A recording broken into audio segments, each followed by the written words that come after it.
sidee rabadaantu u tababartaa ruuxdeenna. ujeeddadu waa in ruuxda la baro nidaam cusub oo sii socda. rabadaantu waa bil dib u habayna oo ruuxi ah. moogtahay in rabadaanku uusan ahayn keliya bil la soomo, balse uu yahay bil dib lagu dhiso, lagu tababaro, lagu nadiifiyo ruuxda. maxaa ka dhaxeeya gaajada aad dareemayso iyo qalbigaaga? mawduuciina maanta waa mid ka hadlaya run ahaantii sidee rabadaanku u tababaraa ruuxdeenna. fahanka run ahaantii xidhiidh ka dhaxeeya ruuxda iyo rabadaanka. assalaamu calaykum waraxmatullaahi wabarakaatu. saaxiibayaal, kulanti wanaagsan. ku soo dhowaada Go4 podcast. magacaygu waa ciid. rabadaan waa bil cibaado, naxariis iyo dembi dhaaf, laakiin xaqiiqadu ugu weyni waa taas. rabadaanku waa safar ruuxi ah. ilaahay qur-aanka wuxuu ku yidhi, kuwii xaqa rumeeyo waxaa igu farad yeelay soon korkiinna sidii loogu farad yeelay kuwii idinkan iga horreeyey, si aad ugu noqotaan kuwa ilaahay run ahaantii ka cabsada. ereyga ugu muhiimsani waa taqwa, taasoo ah run ahaantii nadiifinta, kobcinta ruuxdaada. haddaba sidee ayuu rabadaan u kobciyaa ruuxdeenna? waxaan kula wadaagi 5 qodob oo muhiim ah. soonku ma aha keliya run ahaantii joojinta cuntada, ee waa joojinta nafta kaa dalbaysa wax kaste. marka aad joojiso run ahaantii ood ilaahay dartii u adkaysato, ruuxdaadu waxay noqon doontaa mid ka adag, ka awood badan jirkaaga. nebigu suuban sala allahu calayhi wasalam wuxuu sheegay soonku waa gaasaan. gaasaan maxaa laga wadaa?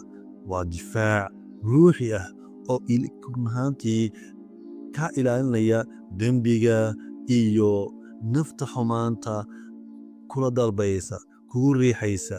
haddaba rabadaanku run ahaantii wuxuu tababaraa ruuxdeenna. maxaa kale run ahaantii oo qalbigeen run ahaantii ku saameeya rabadaanku? bishan run ahaantii waxaa la kordhiyaa salaada sunnada ah, akhriska qur'aanka, ducada. haddaba ilaahay wuxuu yidhi, bisha rabadaan waa bishii aan soo dejinnay qur'aanka kariimka.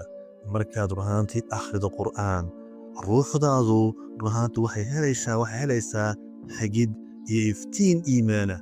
haddaba taariikh ahaan qur'aanku wuxuu ku soo degay godkii Xira sannadkii 610 miilaadiga, taasoo ahayd run ahaantii rabadaan, bil rabadaana. halkaas run ahaantii waxaan ka baranaynaa isbeddelka ruuxiga ee beddelay dunida. haddaba qur'aanku waa nadiifinta qalbiga. sida run ahaantii haddaba sidee rabadaantu run ahaantii u xakamaysaa nafteenna? ruuxdu iyo naftu mararka qaar way iskhilaafaan. naftu waxay rabtaa raaxo degdega, ruuxdu waxay rabtaa ilaahay raalli ahaanshadiisa. haddaba soonku wuxuu baraa sabar iyo isxakamayn. cilmiga maanta wuxuu caddeeyey in qofka naftiisa run ahaantii xakameeya uu qaadan karo go'aamo run ahaantii aad u wanaagsan iyo anshax wanaagsan. haddaba markaad ka fogaato waxyaabaha hadalka xun, xanaaqa, xasadka, ruuxdaadu waxay noqonaysaa mid xooggan. laakiin rabadaanku mu saamayn kara qof keliya, mise uu ka ballaaray wuxuu saameeyaa bulshada oo dhan. haddaba rabadaanku wuxuu xoojiyaa dareenka naxariista ee bulshada. marka aad run ahaantii gaajooto, waxaad fahmaysaa dhibka masaakiinta, taasoo run ahaantii kobcisa ruuxiya run ahaantii in aad barato naxariis. nebigu sala allahu calayhi wasalam wuxuu ahaa kan ugu deeqsiga badan marka rabadaanku ay soo gasho. rabadaan waxay run ahaantii ay dhistaa ruux naxariis leh, bulsho is caawisa. haddaba rabadaanku wuu ku eegyahay 30 maalmood oo keliya. Haddaba ujeeddada rabadaan maha oo keliya 30 maalmood oo run ahaantii la fiicnado la wanaagsanaado. Ujeeddadu waa inaad ruuxdaada la baro nidaam cusub oo sii socda. Haddii aad salaada run ahaantii sunna aad si fiican ula qabsatay, aad ku dadaashay, sii wad. Haddii aad quraanka akhriskiisa aad akhrin jirtay, sii wad, ha joojinin. Haddii aad ducada run ahaantii badinaysay, ha joojinin. Ka dhig ducadaada nolol maalmeedkaaga. Haddaba rabadaan waa bil run ahaantii dib u habayna ruuxdaada. Haddaba maanta waxaan fahanay xiriir ka dhexeeya ruuxda iyo rabadaan. Rabadaan waa tababar ruuxi ah, nadiifinta qalbiga, xakamaynta nafteenna, kobcinta naxariista, iyo bil isbeddel joogto ah.